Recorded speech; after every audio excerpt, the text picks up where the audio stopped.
নমস্কার বন্ধুরা, উল্টি কিচেনে সবাইকে স্বাগত জানিয়ে নতুন একটা রেসিপি শেয়ার করলাম। আলু ভাজার রেসিপি। এর মধ্যে দিয়েছি বন্ধুরা আলু ভাজা। আলু কেটেছি, কেটে ধুয়ে পরিষ্কার করে নিয়েছি।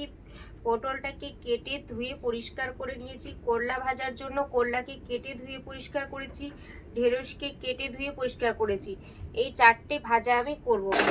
ভাজার জন্য আমি যা যা মশলা নিয়েছি আপনাদের দেখিয়ে দেব। ভাজার জন্য নিয়েছি লঙ্কা বাটা, হলুদ, লবণ আর সরিষার তেল। এটা বন্ধুরা, এই যে সজনা ভাজার জন্য নিয়েছি আমি সজনা কেটে ধুয়ে পরিষ্কার করে নিয়েছি।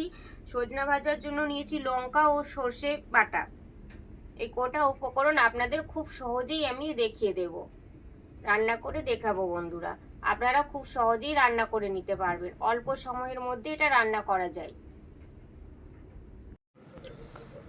বন্ধুরা, আমি কড়াইটা গরম করে নিয়েছি। ভাজার জন্য কড়াই আমি গরম করে নিয়েছি।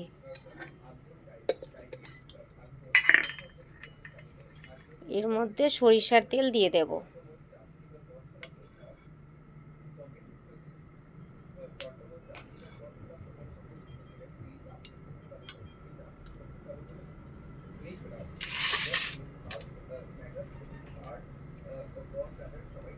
পটলগুলো দিয়ে দেব। অল্প হলুদ দিয়ে দেব, অল্প লবণ দিয়ে দেব,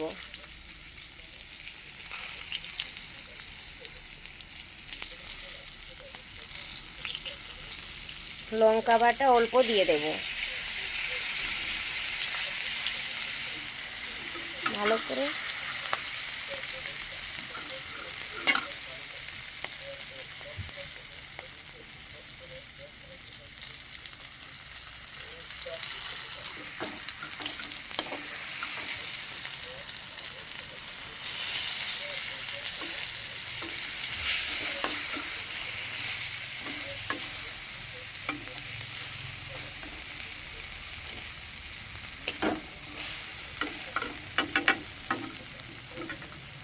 করে ভেজে নেব।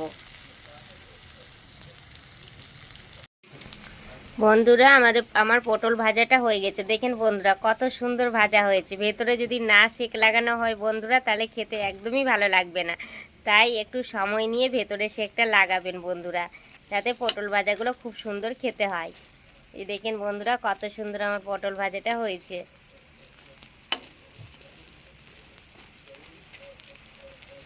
এবার তুলে নেব।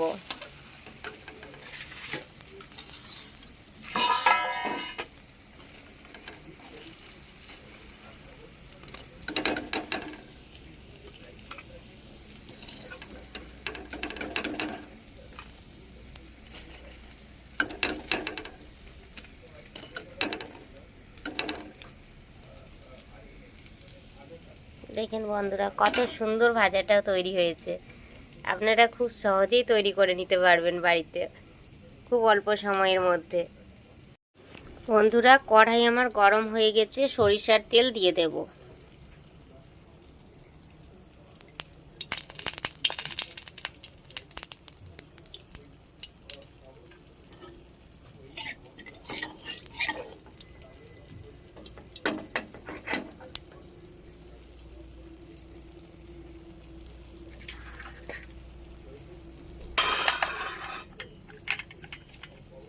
ঢেঁড়স ভাজাটা দিয়ে দেব।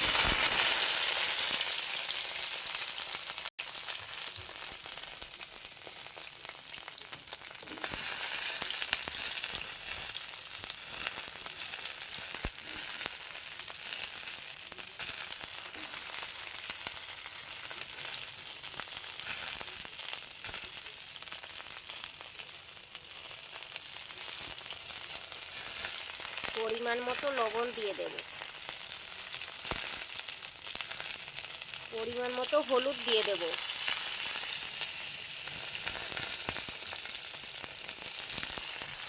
লঙ্কা বাটা দিয়ে দেব।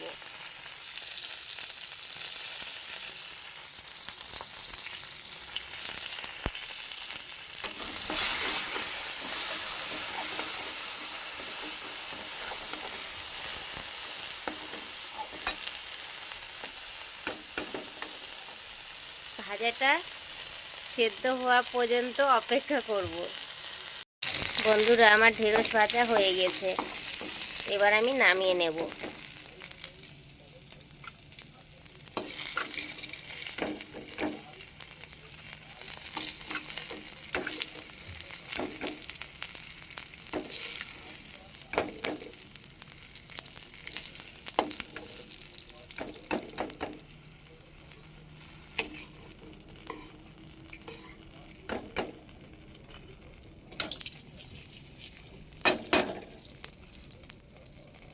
দেখেন বন্ধুরা, কত সুন্দরভাবে হয়েছে ঢেঁড়স ভাজা।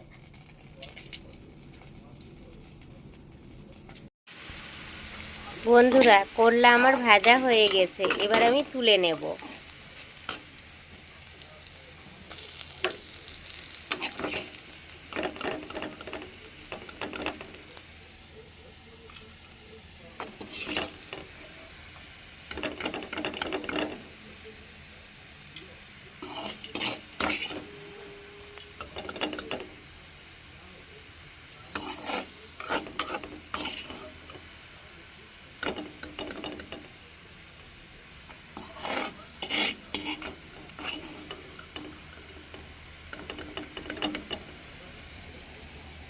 দেখেন বন্ধুরা, করলা ভাজা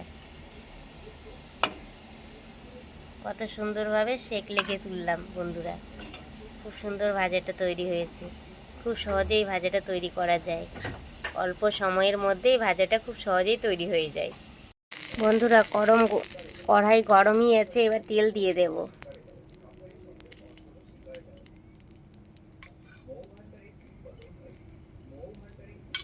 সরিষার তেল দিয়ে দিলাম।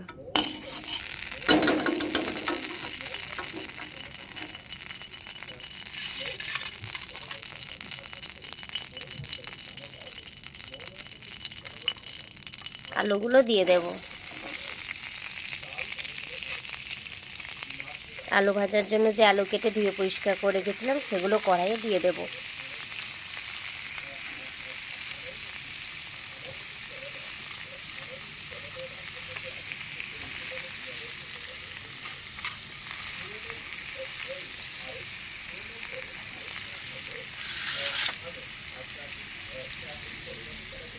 পরিমাণ মতো হলুদ দিয়ে দেব।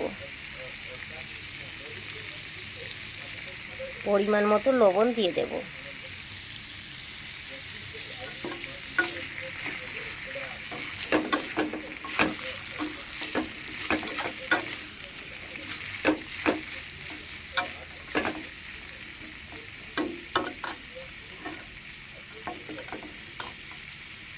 ভালোভাবে ভেজে নেব।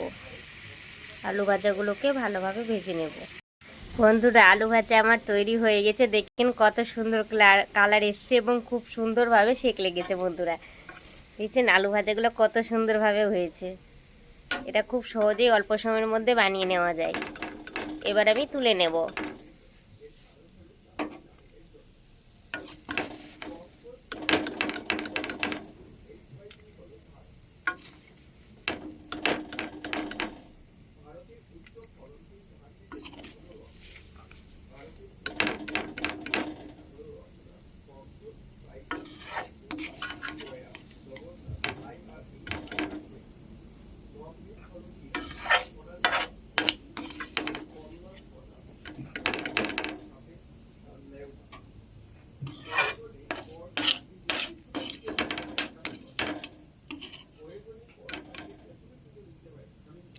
দেখেন বন্ধুরা, কত সুন্দর আলু ভাজা তৈরি হয়েছে। গরম হয়ে গেছে, তেল দিয়ে দিয়েছি।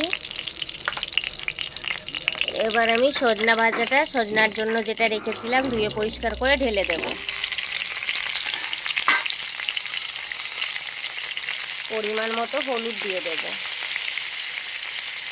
পরিমাণ মতো লবণ দিয়ে দেব। আর আমি যে সরষা লঙ্কাটা বেটে রেখেছিলাম সেটা দিয়ে দেব।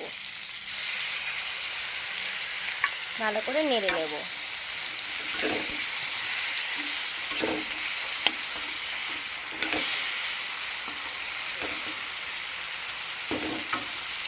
সেদ্ধ হওয়া পর্যন্ত অপেক্ষা করব।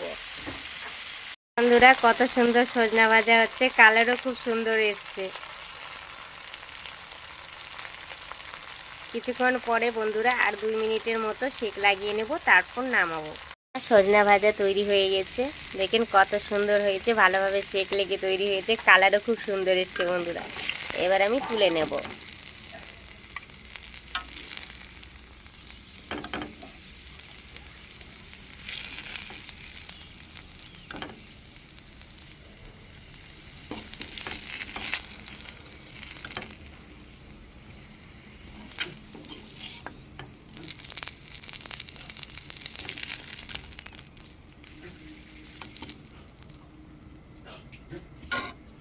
দেখুন বন্ধুরা কত সুন্দর এসছে কালার, কত সুন্দর ভাজাটা হয়েছে।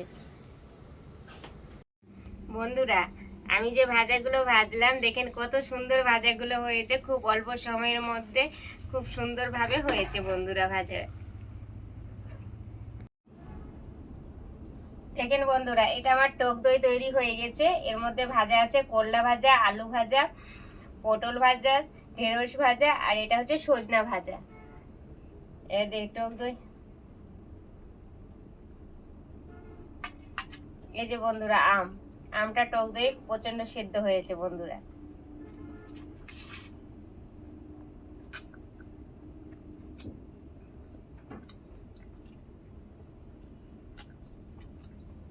বন্ধুরা খুবই ভালো হয়েছে বন্ধুরা, দুর্দান্ত স্বাদ হয়েছে বন্ধুরা। আমি যেভাবে টক দইটা করে দেখালাম আর ভাজাগুলো একের পর এক দেখালাম, সেইভাবে আপনারা খুব সহজ পদ্ধতিতে খুব অল্প সময়ের মধ্যে করে নিতে পারবেন। একবার হলেও করে খাবেন বন্ধুরা, খুবই ভালো লাগবে। আর বেশি বেশি করে শেয়ার করে দিবেন বন্ধুরা, যাতে আমার ভিডিওটা সকলের কাছে পৌঁছে যায়।